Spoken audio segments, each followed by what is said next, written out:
मेरे प्यारे दोस्तों, आज जो मैं आपको कहानी सुनाने जा रही हूँ वो कहानी है जादुई दो आईनों की। तो चलिए दोस्तों कहानी देखते हैं। एक गांव में सोना नाम की लड़की अपने पिता, सौतेली माँ और एक सौतेली बहन के साथ रहती थी। राधे लाल की पत्नी की मृत्यु बहुत समय पहले ही हो गई थी, इसलिए उसने सोना के पालन पोषण के लिए अनीता से दूसरी शादी कर ली थी। अनीता से उन्हें एक बेटी हुई जिसका नाम माहिरा था। राधे लाल ने अनीता से दूसरी शादी इसलिए की ताकि वो अपनी बेटी सोना का भविष्य खराब होने से बचा ले, लेकिन अनीता ने सोना की जिंदगी बद से बदतर बना दी थी। अनीता और माहिरा पूरे दिन सोना से घर का काम करवाते और 3 समय का खाना भी बनवाते थे, लेकिन उसे भरपेट खाने को नहीं देते थे।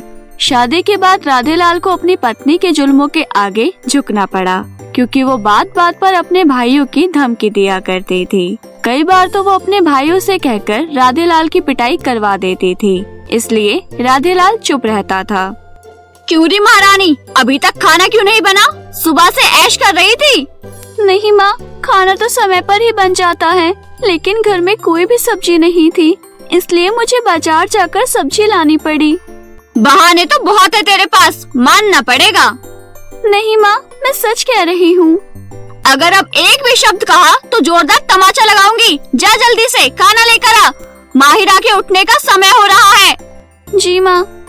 खाना खाते समय माहिरा चिल्लाते हुए कहती है, खाने में इतना ज्यादा नमक क्यों है? क्या आज ही हमें नमक खिलाकर मारने का इरादा है? माँ देखो ना, मेरा सारा टेस्ट खराब हो गया। माहिरा की आवाज सुनकर सोना भी फौरन वहाँ आ जाती है। अनीता कहती है, क्यों रे कलमुही, मेरी बेटी को मारना चाहती थी क्या? ये कहते हुए अनीता सोना के बाल पकड़कर खींचने लगती है। तेरी भी अकल ठिकाने लानी होगी, थोड़े ही दिनों में तुझे भी ठिकाने लगाती हूँ, रुक तू। सोना अपने कमरे में बैठकर चुपचाप रोती रहती है। उसे रोता हुआ देख उसके पिता वहाँ आकर बोले, मुझे माफ करना बेटी, मेरे ही भाग्य फूटे थे जो मैंने तुम्हारी सौतेली माँ से शादी की। अब मैं कुछ भी नहीं कर सकता। कोई बात नहीं पिताजी। उसी रात सोना अपने माता पिता को बात करते सुन लेती है। सुनो जी, मेरी बेटी अब बड़ी हो गई है, उसकी शादी में कोई कमी नहीं रहनी चाहिए। हाँ हाँ, तुम चिंता क्यों करती हो? चिंता मुझे अपनी बेटी की शादी की नहीं है। उसकी शादी तो इतनी धूमधाम से करूंगी कि पूरा गांव देखता रह जाएगा, लेकिन तुम्हारी वो कलमुही बेटी सोना है ना, वो मुझे एक नजर नहीं भाती। तुम हमेशा अपनी मर्जी करती हो, मैंने कभी तुम्हें नहीं रोका, लेकिन अगर तुमने मेरी बेटी के साथ गलत करने की कोशिश की तो मुझसे बुरा कोई नहीं होगा। इतना कहकर राधे लाल कमरे से बाहर आ ही रहा होता है कि उससे पहले ही सोना वहाँ से चली जाती है। माँ मुझे बिल्कुल पसंद नहीं करती। मैंने सोचा था कि मैं अपने प्यार से उनके अंदर की नफरत मिटा दूंगी, पर मैं ऐसा नहीं कर सकती, पर मैं ऐसा नहीं कर पाई। अगले दिन जब राधे लाल काम पर चला जाता है, तब सोना अपनी माँ को फोन पर अपने भाई से बात करते हुए सुन लेती है। हाँ भैया, उस लड़की की बाजार में ज्यादा से ज्यादा कीमत लगाओ, सुंदर है और घर का सारा काम भी जानती है। इसके बाप की अब चिंता मत करो, और हम लोग सोना की झूठी शादी भी तो करवा रहे हैं। शादी के बाद उसे बेच देंगे, इसके बाप को क्या ही पता चलेगा। सोना ये सब सुनकर डर जाती है। अरे नहीं, माँ तो मुझे बेचना चाहती है, उससे पहले ही मैं इस घर से भाग जाऊंगी। इसके बाद सोना चोरी छुपे अपने घर से निकल जाती है। सोना इतनी डर चुकी थी कि वो रास्ता भी नहीं देखती कि वो कहाँ जा रही है। भागते भागते वो एक बंगले के पास आ पहुँचती है और छुपने के लिए उस बंगले में घुस जाती है। वो बंगला अंदर से बहुत पुराना था। ये कहाँ आ गई? क्या कोई है? क्या कोई मुझे सुन सकता है? तभी सोना को एक आवाज आती है। अरे तुम मेरे ऊपर क्यों खड़ी हो? मुझे सांस लेने दो, हटो मेरे ऊपर से। ये कौन बोला? इसके बाद सोना अपने नीचे देखती है तो वो एक जादुई आईने के ऊपर खड़ी थी। ये तो एक आईना है।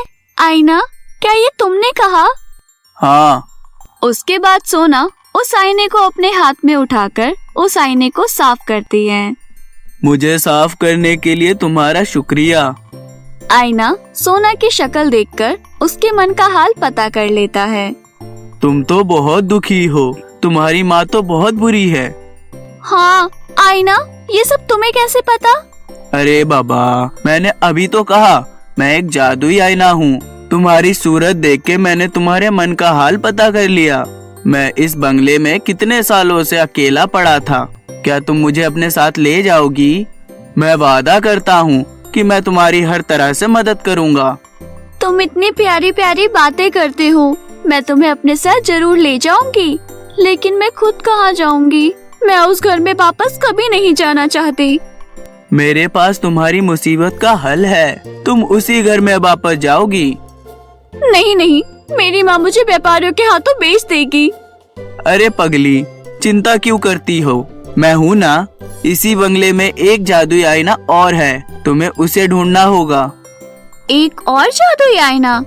हाँ, वो जादुई आईना तुम्हारी माँ को सबक सिखाएगा, पर ध्यान रहे तुम गलती से भी उसमें अपना चेहरा मत देखना। इस जादुई बंगले में 2 जादुई आईना है।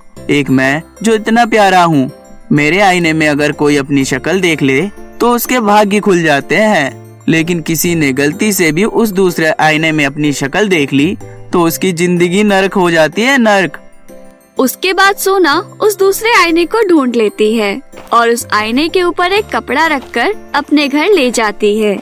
घर जाकर देखती है तो उसकी माँ के साथ उसके 2 भाई भुवन और चमन भी बैठे हुए थे।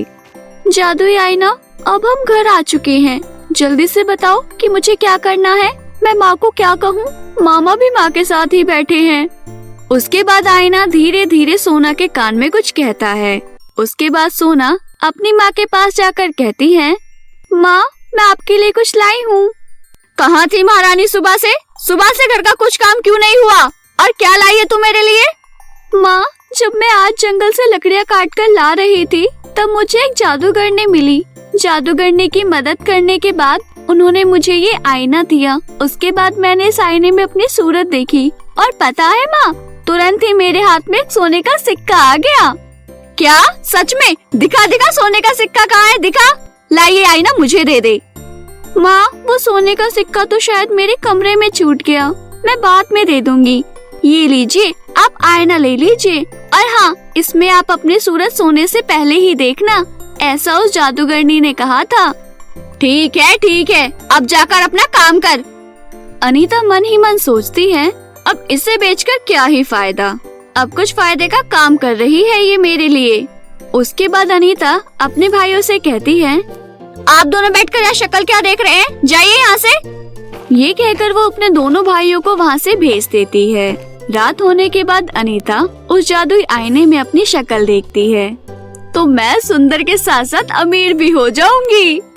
ये कहती हुई वो आईने में अपनी सूरत निहार रही थी कि तभी वो जादुई आईना बोला, तुम तो बहुत पापी इंसान हो। आज से तुम जो भी कपड़े पहनोगी वो अपने आप फट जाएंगे। तुम अपना चेहरा जितना चमकाओगी उतनी ही बदसूरत हो जाओगी। मन में लालच जितना करोगी उतनी ही गरीब हो जाओगी। ये क्या बोल रहा है? ये कहकर अनीता उस आईने को तोड़ देती है और अगले दिन से अनीता के साथ वो सब होने लगा जो जो उस आईने ने कहा था। माँ, ये कैसे कपड़े पहनकर आ गई हो आप, और आपकी शक्ल को क्या हुआ है? देखना बेटी, मेरे कपड़े अपने आप ही फट गए, और ये मेरे चेहरे पर क्या हो रहा है? माँ, आप पागल हो गई हो, पागल। इतना कहकर माहिरा वहाँ से चली जाती है। अरे भाग्यवान, ये कौन सा फैशन है? फटे कपड़े पहनकर बाहर जाओगी तो लोग क्या कहेंगे? आप चुप रहिए जी और जाकर अपना काम कीजिए। ये सब देखकर सोना समझ गई कि ये सब जादुई आईने की वजह से ही हुआ है। कुछ दिनों तक ऐसा ही चलता रहा। अब अनीता को उसकी बेटी ने भी इज्जत देनी बंद कर दी। लोग उसे पागल कहने लगे। अनीता लोगों की बातें सुनकर धीरे धीरे बावली हो रही थी। अपनी माँ की हालत देखकर सोना जादुई आईने से कहती है, आखिर वो है तो मेरी माँ ही ना। बुराई के प्रतीक का जादुई आईना टूट चुका है, अब तुम ही मेरी मदद कर सकते हो। मेरी माँ को पहले की तरह ठीक कर दो। नहीं, उसने तुम्हें बहुत परेशान किया है। तुम्हें बेचने की भी सोच रही थी। मैं उसे ठीक नहीं करूँगा। तभी अनीता वहाँ आ जाती है। अनीता जादू आईने से अपने ठीक होने की दुहाई करने लगती है। मुझे ठीक कर दो आईना, आईना मुझे ठीक कर दो। सोना और उसकी माँ के इतना गिड़गिड़ाने के बाद जादुई आईना अनीता को पहले की तरह ठीक कर देता है। ठीक होने के बाद अनीता को अपनी सारी गलती का एहसास हो जाता है। सोना अनीता से माफी मांगने लगती है।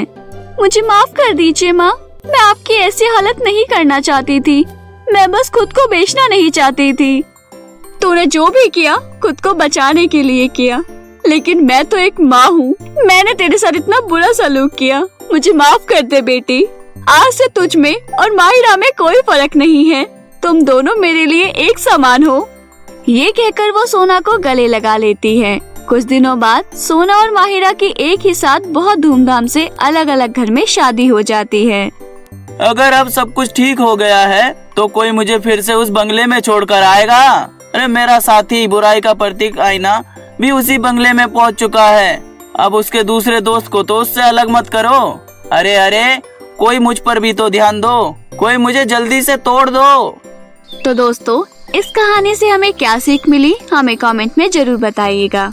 और कहानी अगर आपको अच्छी लगी हो तो अपने दोस्तों के साथ जरूर शेयर कीजिएगा। और हाँ दोस्तों, अगर आपने अभी तक हमारे मिंकी टीवी चैनल को सब्सक्राइब नहीं किया है तो नीचे दिए हुए लाल बटन को दबाकर अभी सब्सक्राइब कर लें। साथ ही बेल आइकन को दबाना ना भूलें ताकि आपको ऐसी नई नई सीख भरी कहानियाँ देखने को मिलती रहे। इसी के साथ आपसे विदा लेते हैं और मिलते हैं फिर किसी ऐसी नई सीख भरी कहानी के साथ। तब तक के लिए अपना ध्यान रखिए। धन्यवाद।